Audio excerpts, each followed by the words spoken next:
Okay, but the real test is how it looks standing next to the Batman. So I'll get the Mattel with the DC Direct.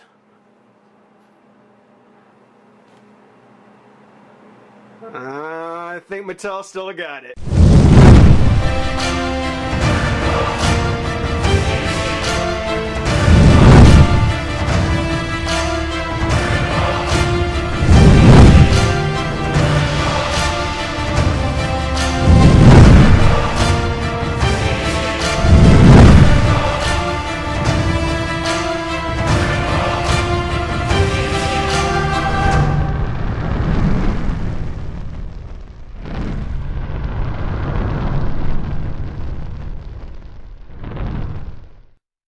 Hey friends and revolutionaries!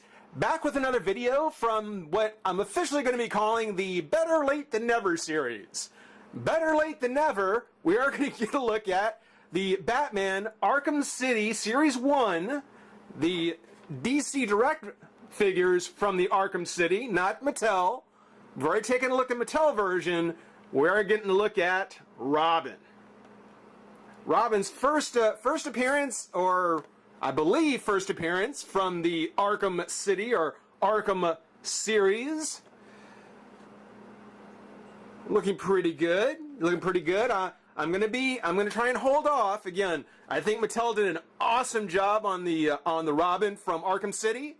I've got some high hopes. I can already tell there's a few things that are gonna be different, but I got some high hopes on this one. Hopefully they'll do just as well on it as Mattel did, but we'll find out. Of course, we've got the standard Arkham packaging that's all dusty because it's better late than never. It's all dusty, but that's okay because you can barely tell with all the fog and smoke and everything from the horizon, the urban horizon of Arkham City. Got the tower at the top. Apparently, this is before the explosion. Spoilers. And there's Robin with the Batman card inside the large cowl bubble,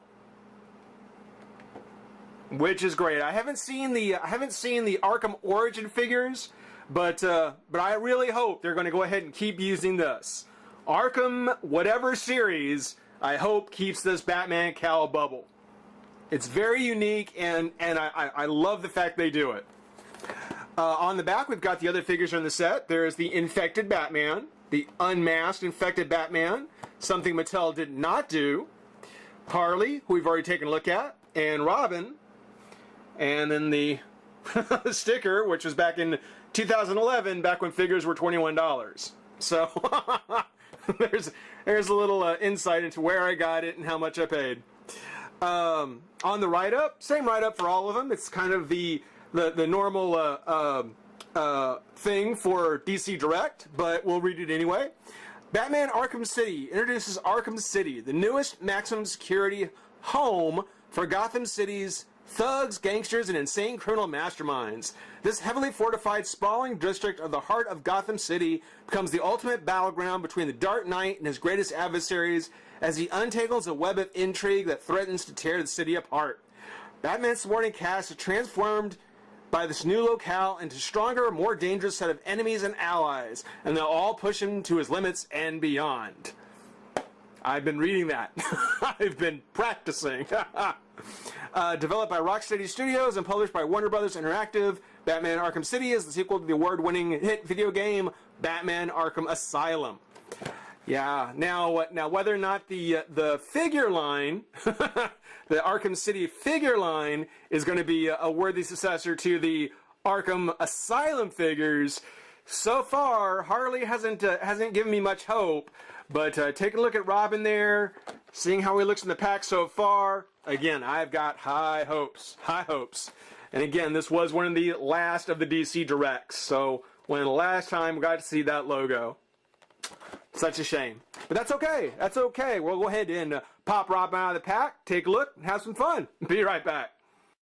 All right, we've got Robin out of his pack, and wow. And that's not wow in a good way. You know, it's so hard to take a look at this figure, especially that I already have the Mattel Robin, the DC Universe, you know, Arkham City Robin on my shelf. You know, getting to this one right here is rather anticlimactic. He's not as good as I had hoped. He's got a lot more detail on him, which I thought would be a really good thing, because, you know, first and always good things if I can. On this Robin, on the DC Direct Robin, there's a whole lot more attention to detail with the textures. And you see the under body armor that he has, kind of like the mesh armor underneath with the I guess what the armor on the side, these outside bands, the collar, and even the R being sculpted on his chest. You know, there's a lot more attention to detail on the torso, well, across the entire figure. On the torso, on the hood and the cape, a lot more stuff going on with the folds and the billowing. Much more like Robin standing maybe on a rooftop somewhere. You know, just a lot more going on. The pants, his pants, the folds and the bunches. I mean, the crinkles, the whole thing. I mean, there's a lot more attention to detail going on this figure. But oddly enough, that when they bring it together, it's just not enough to really make it as nice as the Mattel version. I still think Mattel came out on top. The hood, the cape is great. I think the cape is really good. I like the gold clasp at the top. But the hood is a little overdone. I go so far as to say it's way overdone. I mean, I think that if you heat it up, you could probably take the hood off and manage to sculpt on hair on him, and he'd probably come out a lot better. Especially considering that the back of the cape comes up so high, you kind of like an unhooded Robin. And I think that would have actually been a better way to go. Because the hood, as nice as it is, with all the detail, I don't know, it's a bit much. That hood is a bit much. Especially, again, when you compare it to Mattel. Which is what makes this so hard, because it's two totally different interpretations of the figure. And I don't want to say this is a bad Robin, only that, you know, I just think it's just not as nice. This is not as nice. The colors on his cape, the underside of his cape, it's got kind of the classic Robin yellow, just fairly well painted. The face, it's got a bit of a big face, got some big jowls, got a big chin. But again, that's just the interpretation from the sculpt. The color, now the color, I want to bring the other Robin in just to kind of go over. The color on the DC Direct version is much brighter. I mean, they still have kind of the olive colored arm guard. They do have kind of the gray pants, red stripe, and certainly the red on the chest, even the gold belt. But the DC Direct version is much brighter. It's much more Robin during the daytime. I mean, the green is clearly a kind of camo olive green. You know, there is this dusty gray for his pants. You know, it's much clearer. The colors are much more distinct on the figure. You can kind of make out, you know, what the color is without looking too closely. On the Mattel version, yes, I mean, it's still the green. It still tells the green. You can tell still tell there's a red top with the gray pants. But the gray is very dark. It's almost black. The metal shin guards, the metal of his bands, of his armbands, you know, all kind of blends together. This one is more of the night patrol Robin. Kind of a night patrol Robin, darker colors, as opposed to the more daytime investigative Robin, maybe. I don't know. I don't know how you want to say that. And you can see, again, taking a look at the differences in the hoods. You know, Mattel Robin's face is much smaller, it's much slender, so the hood is much smaller. Here, the hood just billows out so much. You know, it's not a bad thing to do. I just don't think that it's quite as nice. Had I not had this one ahead of time, I would probably be very pleased. I would probably be very happy because again, there's some great detail. The sculpt on the hood makes it a separate piece, so his head can turn freely. Something that the Mattel Robin doesn't have. You know, you have to turn the whole cape piece to make his head turn. So that's nice. That's nice. What would have been even better? What would have been and say what you will about the DC Direct or no the DC Universe or DC Signature. I don't know what you want to call it. The signature version of Captain Marvel with a removable hood. But that was a good idea. Say what you will about the execution, that was a good idea. And it's something I think that either Mattel or DC Direct really could have tried to do with Robin, especially with this one, because I think this one really would have benefited from being able to take the hood off. On its articulation, we already talked about the head. The arm comes up, out about that far, twist the bicep, elbow, and wrist. And I actually had to heat this wrist up. I had to run it under some really hot water for a while to loosen up. So be very careful if you get this figure out of pack. Especially if he's been sitting on your shelf for 2 years. No articulation in the torso. There is the utility belt though. They did go ahead and refrain from putting a Robin or an R logo on his buckle. Not that he has one, but you know, it's just something where I could tell already that they might have been toying with the idea of using that big round buckle and putting an R on it. Legs come out, bend at the knee, and twist at the foot. No hinge at the ankle. There's also no hinge in the legs. They don't come out at all.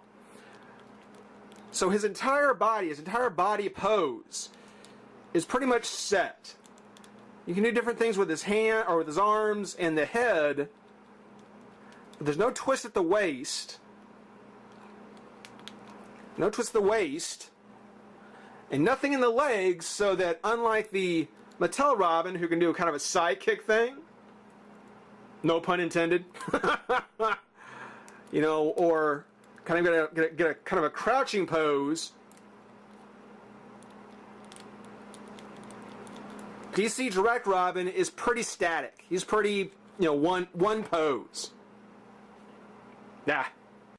Now, just like with the other DC Direct figures from the line, he does come with his base, which he stands up perfectly fine on his own. And to be honest with you, this takes up more real estate on my shelf than I like giving up.